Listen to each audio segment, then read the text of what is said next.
Hello friends, चला तर मी पुन्हा तुम्हाला पुढचे लेक्चर जे आहे तर ते घेऊन येते. काल आपण मागच्या लेक्चरमध्ये विज्ञानच्या पहिल्या टॉपिकवरती जे आपण क्वेश्चन बघितलेले आहेत, तर ते 1 ते 20 क्वेश्चन आपण पहिल्या टॉपिकवरचे आपण लर्न केलेले आहेत. 1 ते 20 क्वेश्चन आपण पाहिलेले आहेत. आजच्या लेक्चरमध्ये आपल्याला त्या पुढचे जे आपल्याकडे क्वेश्चन आहेत तर ते आपण आजच्या लेक्चरमध्ये घेणार आहोत. थोडाही वेळ वाया न लावता आपण आपल्या लेक्चरला सुरुवात करणार आहोत. आपण काल 20 पर्यंत क्वेश्चन पाहिले होते. आपल्याला आज जो आहे तर आज आपल्याला त्या पुढचे क्वेश्चन आपल्याला घ्यायचे आहेत. तर आपल्या पुढे पहा, पहिला क्वेश्चन येतोय. सगळ्यांनी व्यवस्थित लक्ष द्यायचंय आणि व्यवस्थित मला आन्सरही सांगायचं आहे. तर तुमच्या पुढे जो पहिला क्वेश्चन येणार आहे तो आपल्याला पाहायचा आहे. तो आहे, पहा, क्वेश्चन पहिला आहे, आदिकेंद्रकी सूक्ष्मजीव डॅश डॅश सृष्टीतील आहेत. आदिकेंद्रकी सूक्ष्मजीव डॅश डॅश सृष्टीतील आहेत. तर आदिकेंद्रकी सूक्ष्मजीव कोणत्या सृष्टीतील आहेत हे तुम्हाला सांगायचंय. वनस्पती, प्रोटिस्टा, मोनेरा का कवके. कोणत्या सृष्टीतील असू शकतो? कोणत्या सृष्टीतील असू शकतो? तर याचा आन्सर आहे, पहा, किंगडम मोनेरा. काय आहे? आदिकेंद्रकी सूक्ष्मजीव हे मोनेरा या सृष्टीतील आहेत. मग पहा, हे जे काही बाकीचे आहेत, बाकीचे म्हणजे वनस्पती असेल, प्रोटिस्टा असेल किंवा कवके असतील, तर हे सगळे कोणते सूक्ष्मजीव आहेत? दृश्य केंद्रकी. कोणते आहेत? दृश्य केंद्रकी आहेत. दृश्य केंद्रकी आहेत. त्यालाच आपण युकॅरियोटिक असं म्हणत असतो. ओके. त्यानंतर पहा, आपण लगेच दुसरा क्वेश्चन पाहणार आहोत. नेक्स्ट क्वेश्चन आहे, डॅश डॅश पंचसृष्टी वर्गीकरण पद्धत यांनी वापरली. कोणी पंचसृष्टी पद्धत वापरलेली आहे बरं? कोणता असा सायंटिस्ट आहे ज्याने पंचसृष्टी वर्गीकरण पद्धत वापरलेली आहे? 5 किंगडम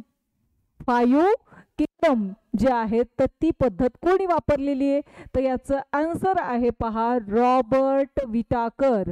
रॉबर्ट विटाकर हा असा सायंटिस्ट आहे, त्याने पंचसृष्टी वर्गीकरण पद्धत ही वापरलेली आहे.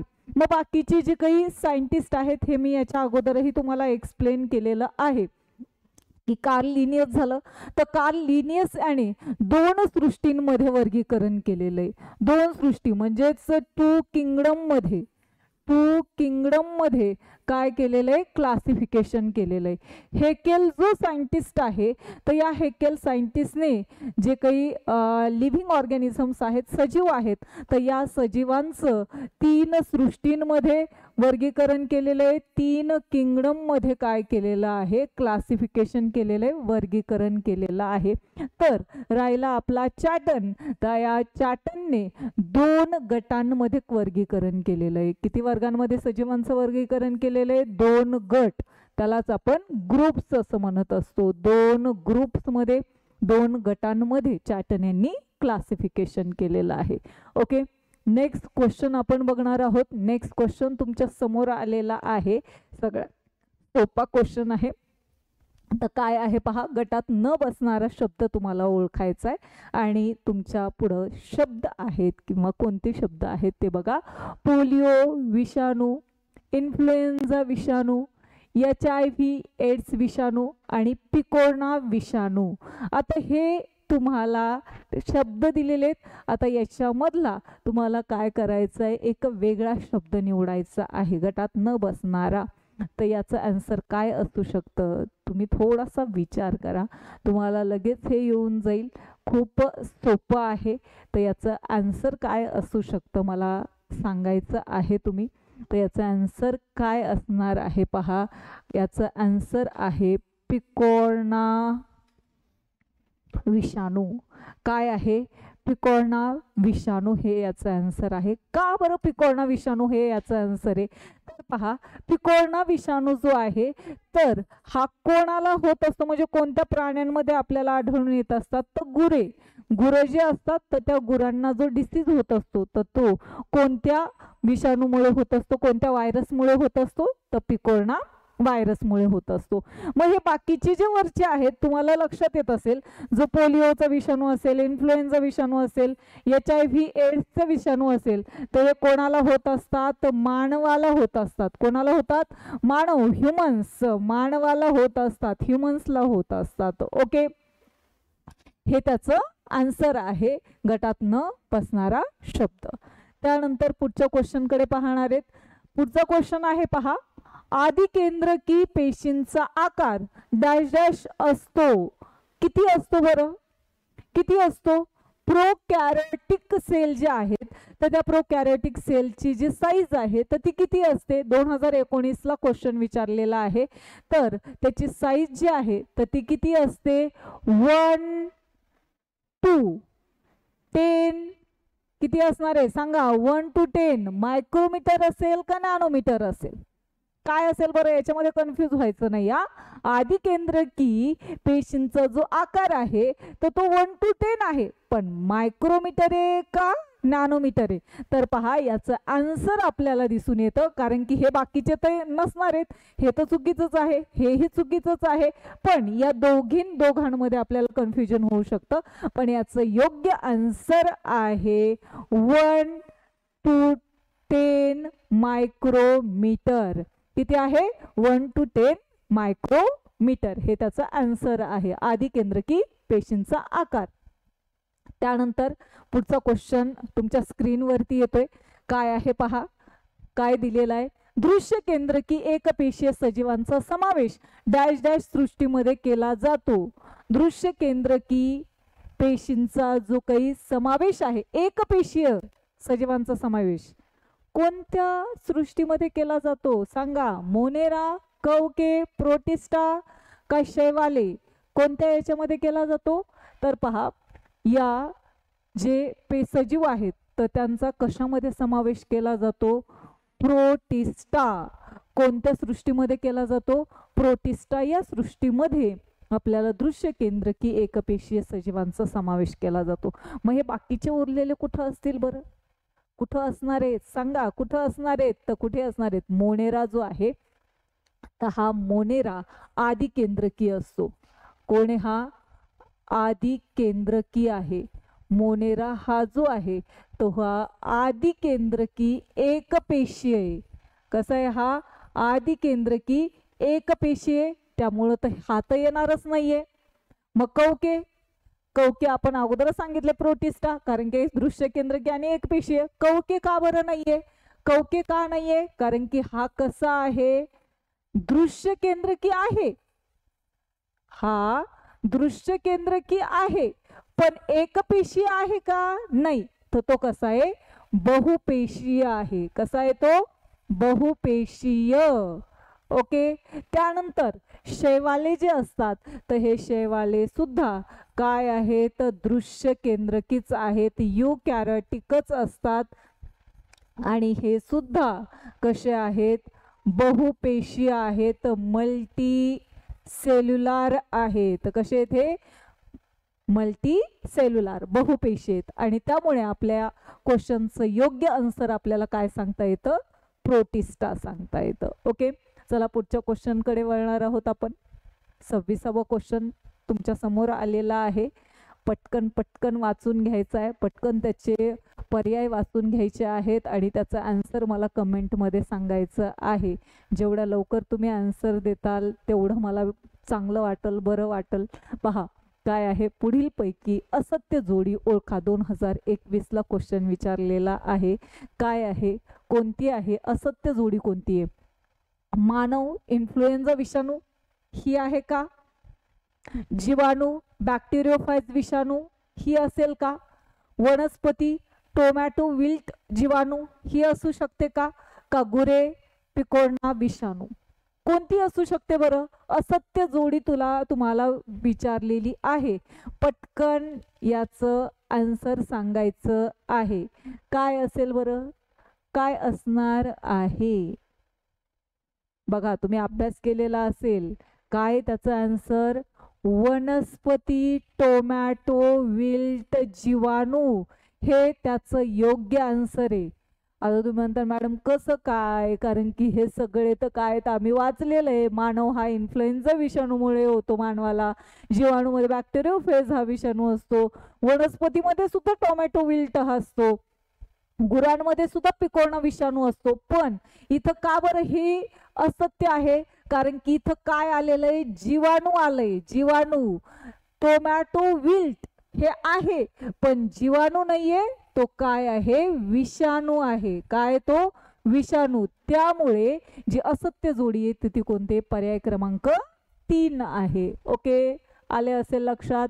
त्यानंतरचा क्वेश्चन आहे पहा, मोनेरा सृष्टीत जीवाणूंच्या व्यतिरिक्त आणखी कोणते सजीव येतात. सांगा, मोनेरा सृष्टीमध्ये कोणते सजीव येत असतात बरं. जीवाणू तर आहेच आहे, जीवाणू तर आहेच, पण याच्या व्यतिरिक्त आणखी कोणते सजीव आहेत जे मोनेरा सृष्टीमध्ये येतात, किंगडम मोनेरामध्ये येत असतात. तुम्ही वाचलं असेल पहा. विषाणू येतो का, शक्यच नाहीये. कवक येतो का, नाही, कवक तर नसणारच आहे. आदिजीव पण नाही, कारण की ते ऑलरेडी किंगडमच आहेत. ओके, राहिलं कोणतं मग आपल्याकडे, पर्याय क्रमांक 3 नीलहरित शैवाल. किंगडम मोनेरामध्ये जीवाणूंच्या व्यतिरिक्त आणखी कोण येतात, नीलहरित शैवाल येत असतात. ओके, चला लगेच पुढच्या क्वेश्चन कडे वळू आपण. 28वा क्वेश्चन तुमच्या समोर येतोय. 1 मीटर बरोबर किती नॅनोमीटर, हे मी तुम्हाला सांगितलं होतं बरं का.